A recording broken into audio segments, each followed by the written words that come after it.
Welcome back to the vlog.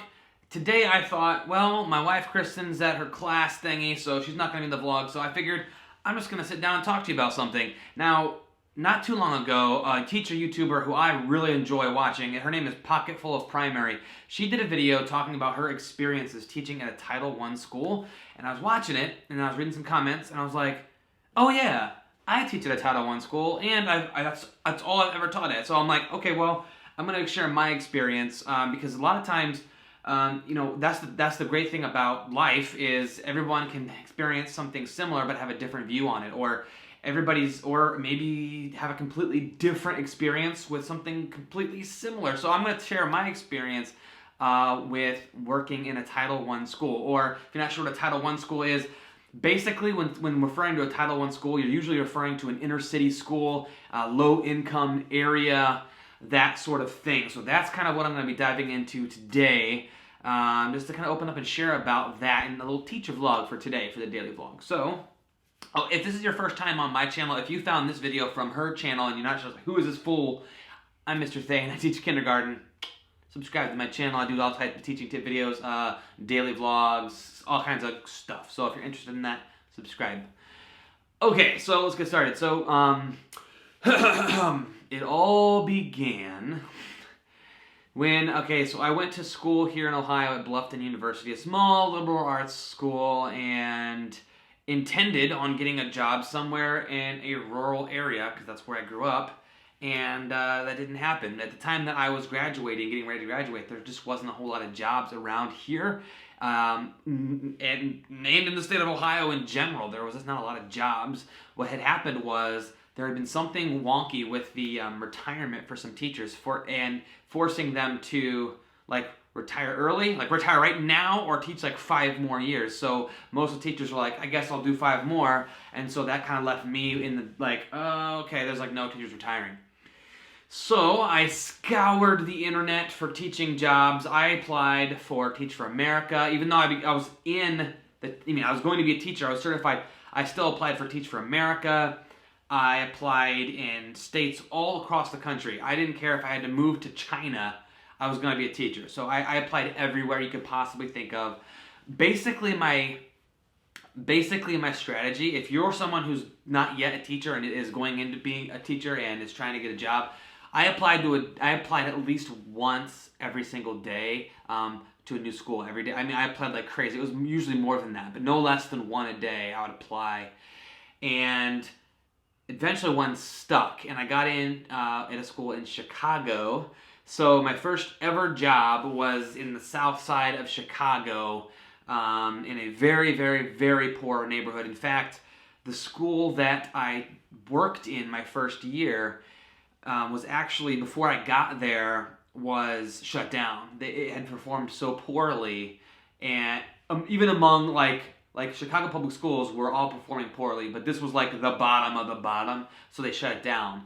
And what had happened was I had gotten in with this group, and I was part of this organization that turned around the failing schools. So we basically came in under a new name, repainted, had all new everything, brought in all new teachers and staff, everything, and went from there. And that was just kind of frame it up. Yeah, it was performing so poorly that they closed the doors down, and they were going to condemn it, but we came in and switched it around. But so yeah, it was a 100% poverty rate. Everybody was on free or reduced lunch, and a very high crime rate. There was 2 times in my 2 years at that building where we couldn't leave right away because there had been a shooting outside. So it was kind of a rough area. And that was my first ever job, right out the gate. Some kid from a little town of 200 people and went to a school, a private university, and basically the university that I went to was preparing me to teach at a rural school, not the inner city of Chicago. But I digress. I actually had a wonderful experience there, and the reason why was because the faculty, the staff, the faculty, everybody was united. We came in, and there was this school that had closed its doors, and we came in and we chose a new name, we picked a new logo, we picked out uniform colors, we sat down as a building and we established all the rules and routines and procedures that everyone was going to follow. We hung up posters all over the building that had the colleges that we went to. We were promoting college readiness from kindergarten. We just had very high expectations from day one, and the community rallied around us and loved it. Like, the community didn't want this, like, they weren't proud that their school got shut down. They were wanting, you could tell that they wanted more for their kids. And a lot of times people confuse impoverished neighborhood with, oh, the people that live there don't care about their kids or education. Like, that was not the case in this neighborhood at all. They very much cared. There's just nothing that they could do about it. In Chicago, you kind of have to go to your neighborhood school and you walk. You don't really, it's very hard to open enroll in a different school, so you're kind of just stuck.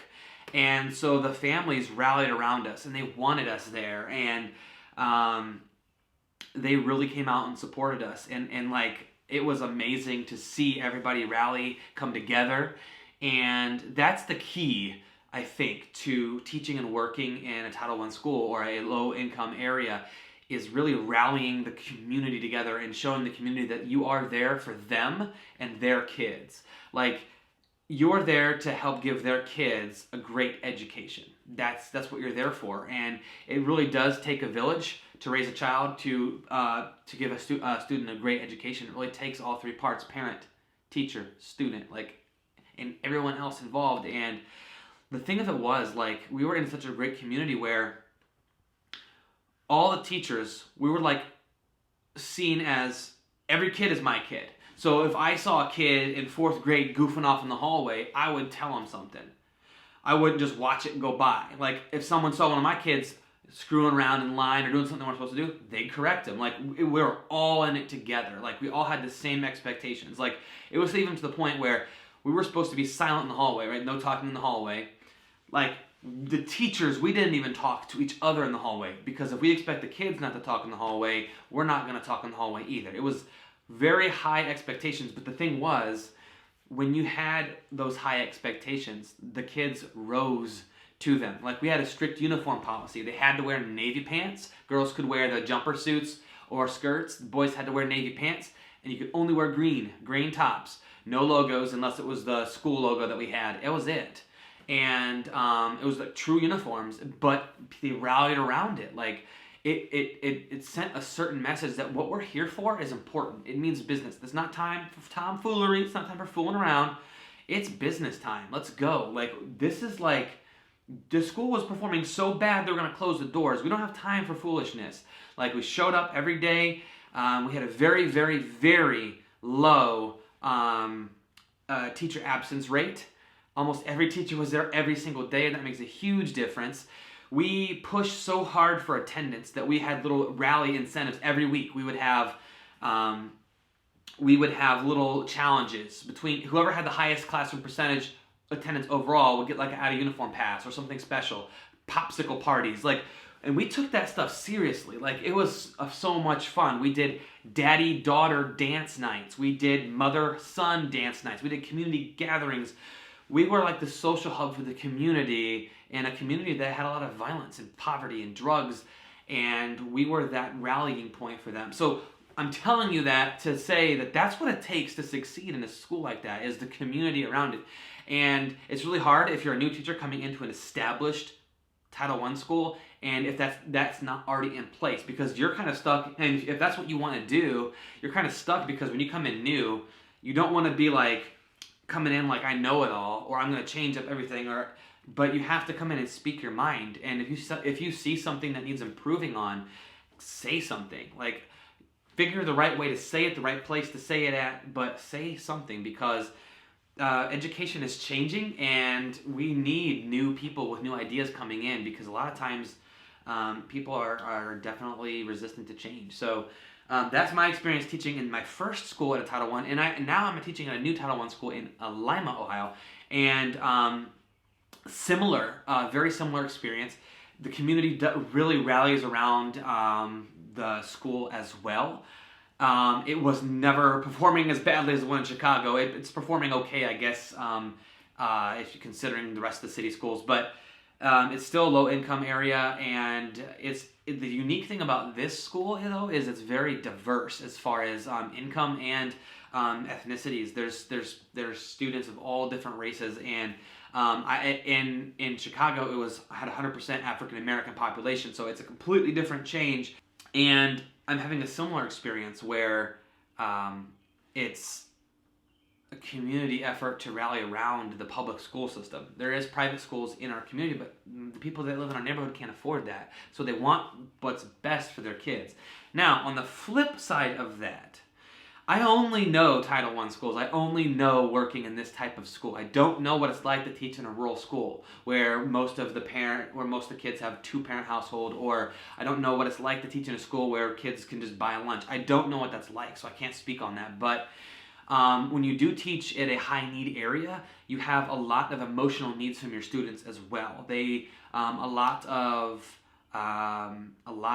parents, they would work two jobs to make ends meet, and they were never, not around a lot. So my students would crave a lot of attention, good and bad. I'm of the belief that our normal education programs at universities are not preparing us to teach in these types of schools. They're preparing us for what I was supposed to be going to teach at, was a rural school, and I didn't end up doing that. And I thank God every day that I did not get a job right around here right away, that I did have to go to Chicago, because that made me a better teacher. And I actually prefer to teach in a Title I school, because I feel that's where I'm doing the most good personally. Now, going back to the college thing, I don't think that we're being prepared because you're just not ready for a lot of the emotional baggage that some of your students will come in the door with. We don't really talk about that at school, like at college, like how to deal with that, how to develop relationships with students, and like it's so very complicated, and the only real way to get experience at it is to do it. And I think that's kind of a problem, because when the only way to get better at it is to jump head first in, some people will swim, but some people will sink. And I think there needs to be better.